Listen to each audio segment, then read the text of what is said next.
Hello everyone, मैं Lavkush Upadhyay biology faculty at Dakshina स्वागत करता हूं आप सभी का दक्षिणा ई लर्निंग प्लेटफॉर्म पे। तो आज का जो हमारा टॉपिक है वो है lecture number 7 of diversity in the living world. In my last class I already have discuss about the bryophytes and pteridophytes, right. तो ब्रायोफाइट्स एंड टेरिडोफाइट्स, जैसे कि मैं आपको पहले ही बता चुका हूँ, there are mainly 5 divisions in plant: thallophyta, bryophyta, pteridophyta, gymnosperm and angiosperm, in which I already have discussed about the Thallophyta, Bryophyta and Pteridophyta.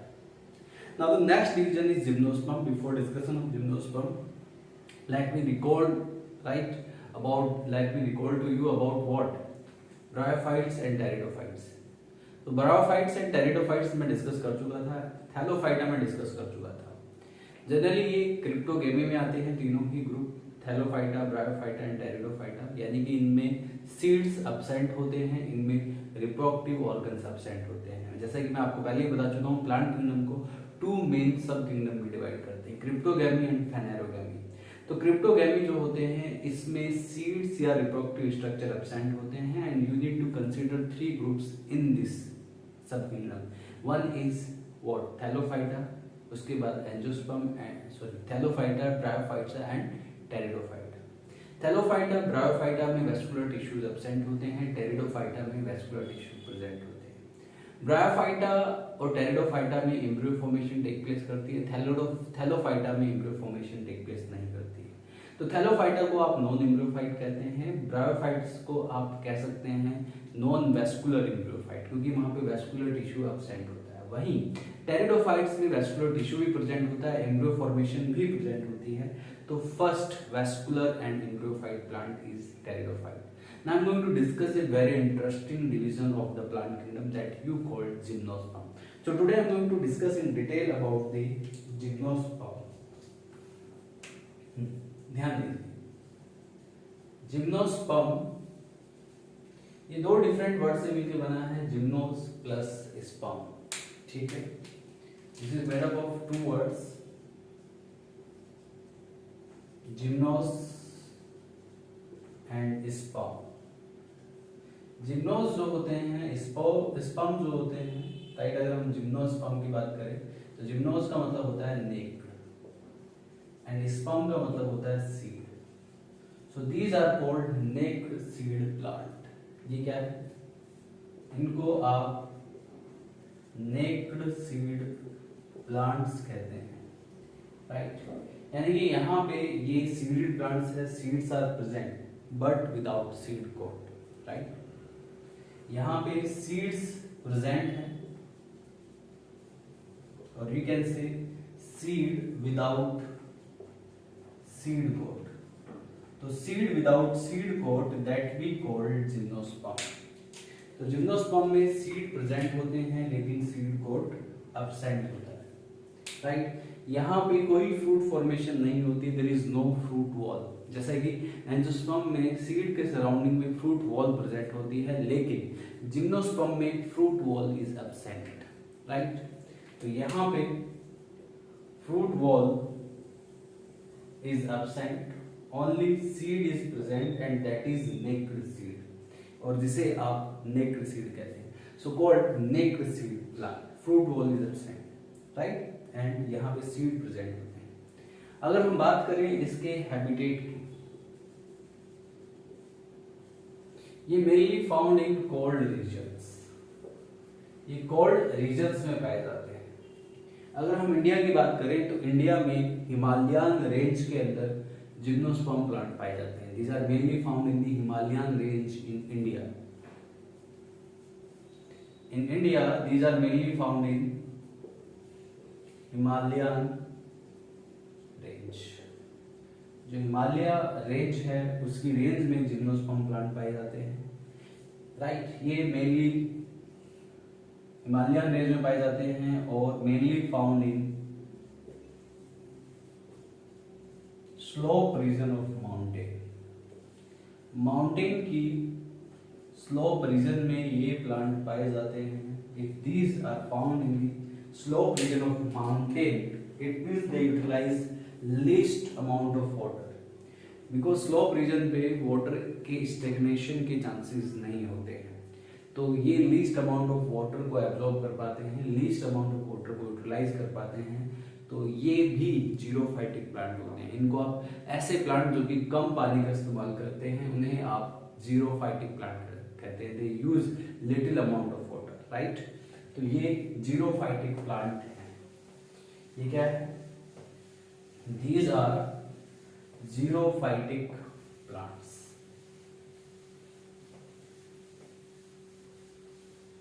इनको आप जीरोफाइटिक प्लांट भी कहते हैं। ये जीरोफाइटिक प्लांट है। जीरोफाइटिक प्लांट्स भी आप इनको कहते हैं because they use less amount of water, because they found in the slope, mountain slope regions of, right, mountain के स्लोप रीजन्स में पाए जाते हैं। तो ये जीरोफाइटिक प्लांट भी है। एग्जैक्टली। और ये जो प्लांट्स होते हैं ये generally evergreen and perennial plant होते हैं। ये बात भी आपको याद रखनी है। These are mainly evergreen and perennial plants. ये एवरग्रीन एंड पेरिनियल प्लांट्स होते हैं। These are evergreen and perennial plants, जिनको आप जिम्नोस्पर्म कहते हैं। एवरग्रीन एंड पेरिनियल प्लांट्स कहा जाता है। Gymnosperm evergreen and perennial plants आते हैं, राइट। बात समझ में आ गई? तो ये these are evergreen and perennial plants. These includes, इनमें जो आते हैं वो आते हैं tree and shrubs. Herbs are not found in gymnosperm.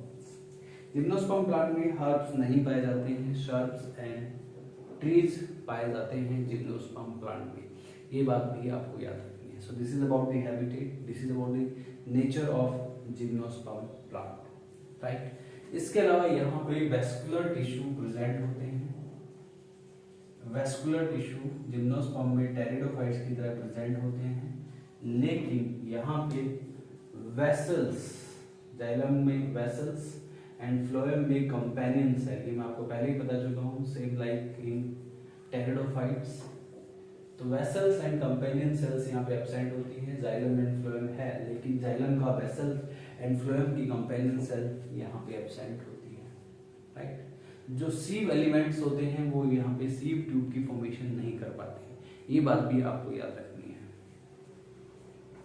Sieve tube इनमें एब्सेंट होते हैं, जबकि sieve cells are present but sieve tube are absent in gymnosperm plant. तो जिम्नोस्पर्म प्लांट में सीव ट्यूब एब्सेंट होते हैं। यहाँ पे भी 2 जनरेशंस होती हैं, 2 जनरेशंस होती हैं। There are 2 generations, right. There are 2 generations. तो यहाँ पे 2 जनरेशंस होती हैं, गैमेटोफाइट एंड दूसरी है स्पोरोफाइट। लेकिन यहाँ पे दोनों generation gametophyte and sporophyte are independent, ठीक है। तो यहाँ पे जो मेन जनरेशन होती है वो स्पोरोफाइट जनरेशन होती है। मेन जनरेशन इज स्पोरोफाइट और sporophyte is the dominant generation. ये बात आपको याद रखनी है। जो मेन जनरेशन है यानी कि जो डोमिनेंट जनरेशन है, जो डोमिनेंट है वो है यहाँ पे स्पोरोफाइट। यहाँ पे स्पोरोफाइट प्रेजेंट होते हैं। यहाँ पे क्या प्रेजेंट होते हैं? Sporophytes are present. ये स्पोरोफाइट्स हैं and these sporophytes are present in gymnosperm. और ये जो स्पोरोफाइट्स हैं दे डिफरेंशिएटेड इनटू, स्पोरोफाइट्स जो डिफरेंशिएट होते हैं रूट, स्टेम एंड लीव्स। इन तीनों में ये डिफरेंशिएटेड होते हैं, root, stem and leaves, right. यहाँ पे वेल डेवलप्ड रूट होते हैं, स्टेम होते हैं एंड लीव्स होती है।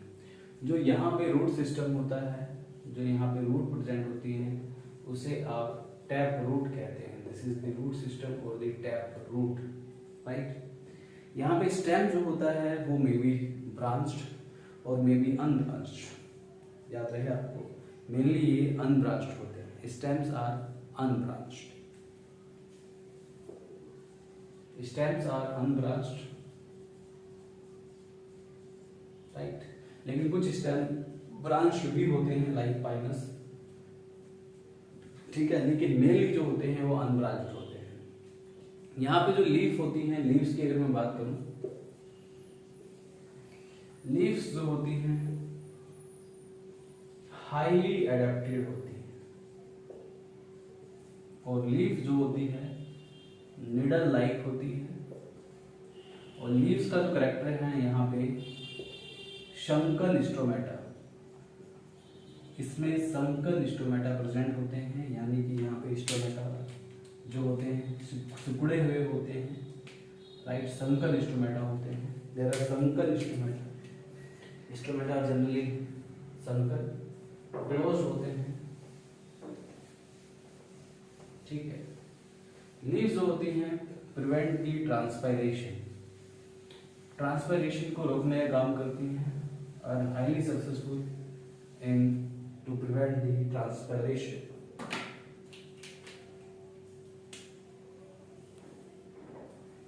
Leaves prevent transpiration.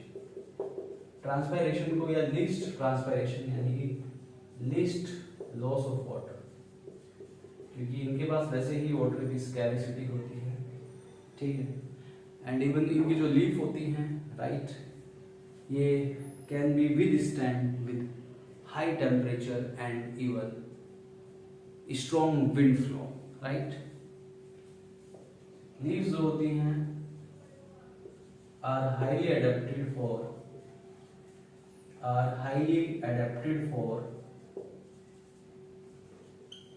high temperature के लिए, strong wind के लिए highly adapted होती हैं leaves। ये बात आपको याद रखना है। So this is about roots, leaves and stems. यहाँ पे सेक्सुअल रिप्रोडक्शन टेक प्लेस करता है, sexual reproduction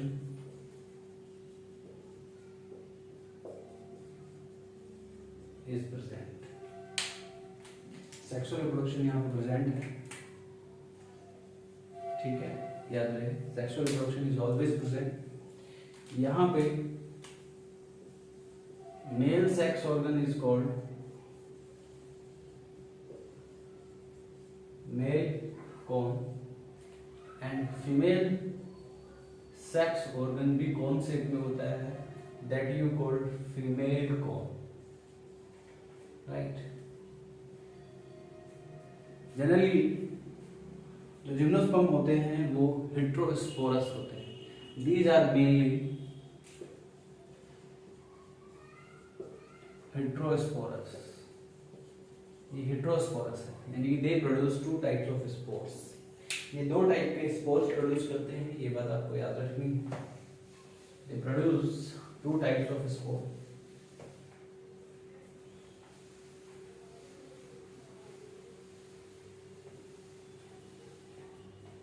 they produce two types of spores,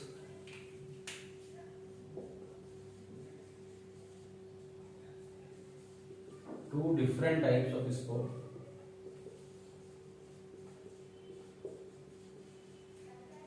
जो मेल है वो प्रोड्यूस करता है माइक्रोस्पोर, जो कि मेल गैमेट्स है। फीमेल जो है वो प्रोड्यूस करता है मेगास्पोर, जो कि फीमेल गैमेट्स है। तो ये हेटेरोस्पोरस होते हैं, राइट। यहाँ पे कुछ प्लांट्स ऐसे भी होते हैं लाइक पाइनस, जो कि found in the symbiotic association, इनके रूट्स जो है सिम्बायोटिक एसोसिएशन में पाए जाते हैं। यहाँ पे कुछ प्लांट्स ऐसे भी होते हैं जिनके रूट्स जो होते हैं associated with fungi, if the roots associated with fungi, that structure we called mycorrhiza। mycorrhiza भी ये यहाँ पे पाए जाते हैं, रूट्स जो होते हैं एसोसिएटेड विद फंजाई, इनको माइकोराइजा कहा जाता है, एसोसिएटेड विद फंजाई। और इसका जो एग्जाम्पल है वो है pinus, is the example of roots which associated with the fungi that, and the example is pinus. इसका एग्जाम्पल है पाइनस, राइट। इसके अलावा यहाँ पे roots are also associated with cyanobacteria. कुछ ऐसे भी होते हैं जो साइनोबैक्टीरिया के साथ एसोसिएटेड होते हैं। इन रूट्स को आप कोरेलॉइड्स रूट कहते हैं, कोरेलॉइड्स रूट कहा जाता है। इसका एग्जाम्पल है cycas. Cycas is the best example for this. तो इसका एग्जाम्पल साइकस है, ये बात आपको याद रखनी है। तो रूट्स सिम्बायोटिक एसोसिएशन में पाया जाता है। अब हम यहाँ पे कुछ एग्जाम्पल्स की बात कर लेते हैं। जिम्नोस्पर्म के कुछ एग्जांपल्स की बात कर लेते हैं। जिम्नोस्पर्म में एक स्पेशल टाइप का टिश्यू होता है जिसको आप एंडोस्पर्म कहते हैं, याद रखें।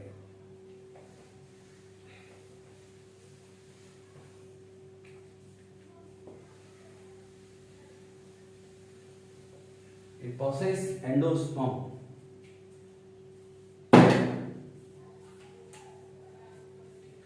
इसमें एंडोस्पर्म प्रेजेंट होता है। एंडोस्पर्म क्या है? एक फूड लेडन टिश्यू है, फूड लेडन टिश्यू। ये प्रोवाइड नरिशमेंट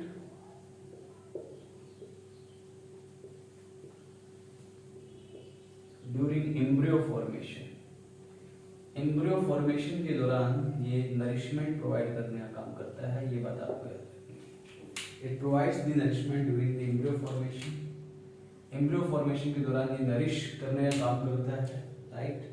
ये फूड लेडन टिश्यू है और ये एक हैप्लॉइड टिश्यू है, याद रहे। जबकि ये एंजियोस्पर्म में डिप्लॉइड टिश्यू होता है, लेकिन यहाँ पे एक हैप्लॉइड टिश्यू है। एम्ब्रियो फॉर्मेशन के दौरान नरिशमेंट, एम्ब्रियो डेवलप करने के लिए नरिशमेंट जो देता है वो एंडोस्पर्म देता है। और इस एंडोस्पर्म की जो फॉर्मेशन होती है, formation of endosperm, formation without fertilisation. इसकी फॉर्मेशन बिना फर्टिलाइजेशन के ही हो जाती है, ये बात भी आपको याद रखनी है। इसके अलावा कुछ एग्जांपल्स की हम बात करते हैं। Examples is spinous, cycas, Sikoa plant. Sikoa plant को आप रेडवुड ट्री भी कहते हैं। This is the largest gymnosperm, right. ये काफी बड़ा जिम्नोस्पर्म होता है, इसको रेडवुड ट्री भी कहते हैं, ठीक है। लार्जेस्ट जिम्नोस्पर्म इसको कहा जाता है। This is the largest gymnosperm, right. ऐसे ही एक और एग्जांपल होता है जिसको आप बोलते हैं ज़ैमनिया। ज़ैमनिया जो है ये स्मॉलेस्ट जिम्नोस्पर्म इसको कंसीडर किया जाता है। This is the smallest gymnosperm, ठीक है। तो ये कुछ एग्जांपल्स है। रेडवुड ट्री, सिकोवा प्लांट जो कि रेडवुड ट्री गार्डन में पाया जाता है, राइट। और ये लार्जेस्ट जिम्नोस्पर्म है। इसके साथ कुछ एग्जांपल्स भी मैंने आपको बता दिए हैं, राइट। इसी के साथ these are the points related to the gymnosperm and these information are more than sufficient for you। तो ये जिम्नोस्पर्म को के जितने भी पॉइंट्स हैं इनको आप नोटबुक में नोट डाउन कीजिएगा, एक बार अच्छे से पढ़िएगा। तो जिम्नोस्पर्म से रिलेटेड जो कॉन्सेप्ट है वो आपके अच्छे से क्लियर हो जाएंगे। इसके बाद जो हमारा अगला जो डिवीजन है, the last division of the plant kingdom, that we called angiosperm. About angiosperm I will start in my next class, I will discuss in my next class। तो मिलते हैं अगले लेक्चर में विद एंजियोस्पर्म, राइट। तब तक के लिए thank you very much, bye bye, take care.